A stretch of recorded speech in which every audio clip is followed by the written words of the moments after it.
If you're a coach, counselor, or therapist, you'll know the frustration when you've got a smart, willing client in front of you and they're stuck.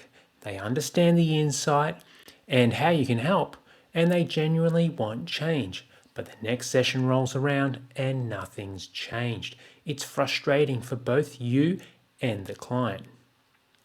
And it's not that they don't care. It's not that you're missing a magic technique. Most of the time, what's missing is a clear map of where they go when they're under pressure and what actually helps to bring them back to center. Now that's why I created the Life Values Alignment Grid. It's a simple visual framework that helps you spot the pattern fast and why they're off balance, why it keeps repeating, and what returning to center actually looks like, the real world actions. So in this video, I'll walk you through what the grid is, how it works, the 4 quadrants, the common personas that people recognize, and how we drift between them, and how practitioners can use it to get clients unstuck. And at the end, I'll show you how to download the free introductory guide. Okay, let's look at what the grid actually is.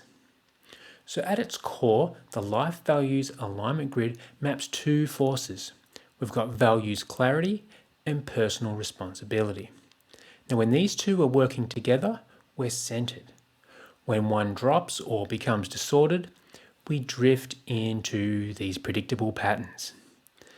The grid isn't about labeling people, it's about recognizing patterns. It gives us the language for things like people pleasing, burnout, avoidance, moral frustration, perfectionism, and overfunctioning. So instead of saying, "What's wrong with me?" we ask, "Where am I right now?" And that shift alone creates relief. So let's look at the center of health. Let's start in the middle. The center of health is where you're grounded. You know what matters. You take healthy responsibility.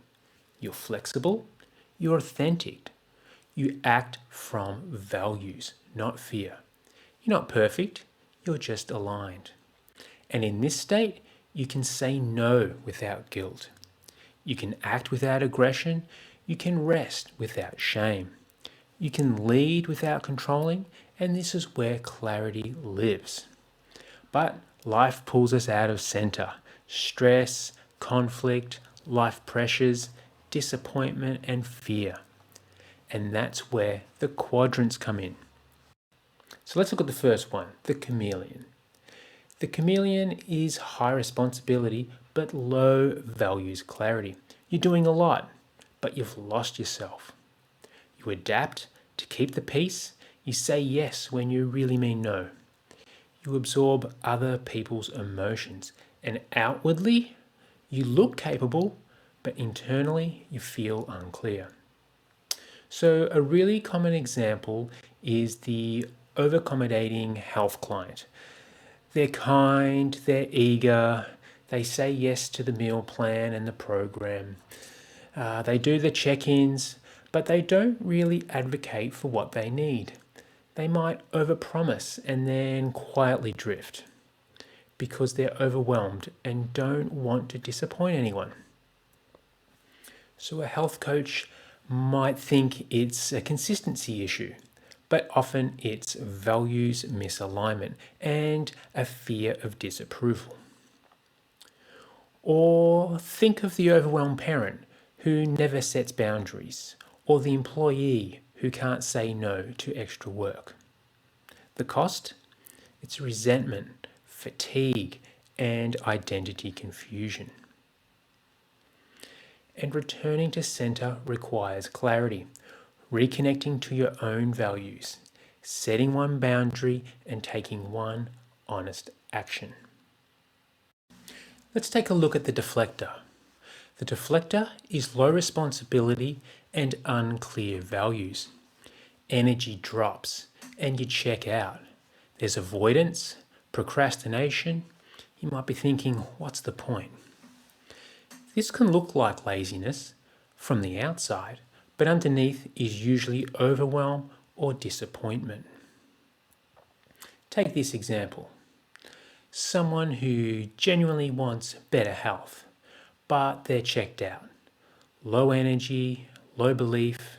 They might be thinking, I'll start Monday.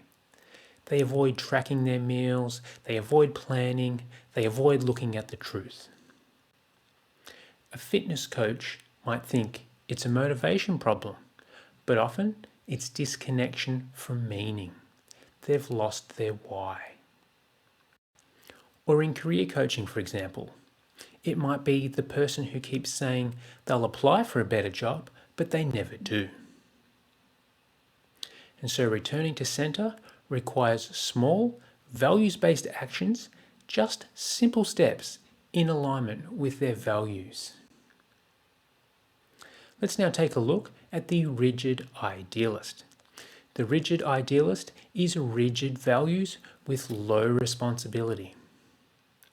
So these people have strong opinions but low action. You know what should happen, you can see what's wrong, but you're stuck in frustration. So a good example here is the career critic. They've got strong opinions about what a workplace should look like. They can spot dysfunction instantly, but they stay stuck in judgment. Everyone's incompetent without taking responsibility for their own work or how they can help. Or in couples work, this is often seen as they're the problem, not me, and this boils down to having clarity without ownership, and that can create bitterness and resentment in the relationship. And returning to centre requires humility, moving from they should to I will, and choosing one courageous action. Let's now take a look at the enforcer. The enforcer is high responsibility with a rigid set of values. And this can look like overfunctioning, perfectionism, micromanaging, and it's a burnout risk. So a classic example here is the overloaded programmer or the team fixer. They're the high performer. They get frustrated with slower team members. So they take on more. They fix everything. They hold the highest standards. But communication breaks down. The team starts avoiding them, which makes them grip even harder. An executive coach might see capability, but underneath is rigidity and relationship damage under pressure. Or in sport, it's the athlete who trains harder than everyone else but can't tolerate mistakes in themselves or in others. So returning to centre for these people requires flexibility, delegation, and softening how values are expressed. When this happens, control is eased, perfection becomes progress, and force becomes healthy leadership. So let's now look at movement around the grid. One of the most powerful aspects of the grid is this: you don't stay in one quadrant, you move. Stress pushes you, burnout can drop you, and conflict shifts you. So the chameleon under long-term pressure often collapses into the deflector. The enforcer burns out and drops into shutdown, and the rigid idealist, when frustrated enough, can swing into enforcer mode, trying to force change. So the grid helps people see that movement. Instead of thinking, I'm broken, they realize, I drift under pressure. And if we can map that drift, we can map the return. Let's have a look now how practitioners use the grid. So for coaches, therapists, and counsellors, this is where it gets powerful. The grid gives you structure. It stops those circular conversations and it externalizes the patterns. So instead of you always shut down, we can say, it sounds like you might be drifting into the deflector quadrant when things feel overwhelming. So this reduces shame. It increases insight and it creates shared language. You can use it in early sessions to identify stress patterns or mid-process when clients perhaps plateau. With couples, for example, you can map the dynamics. And with leaders, you can explore control and delegation. And with athletes, for example, you can use it to identify those rigid behaviours or avoidance.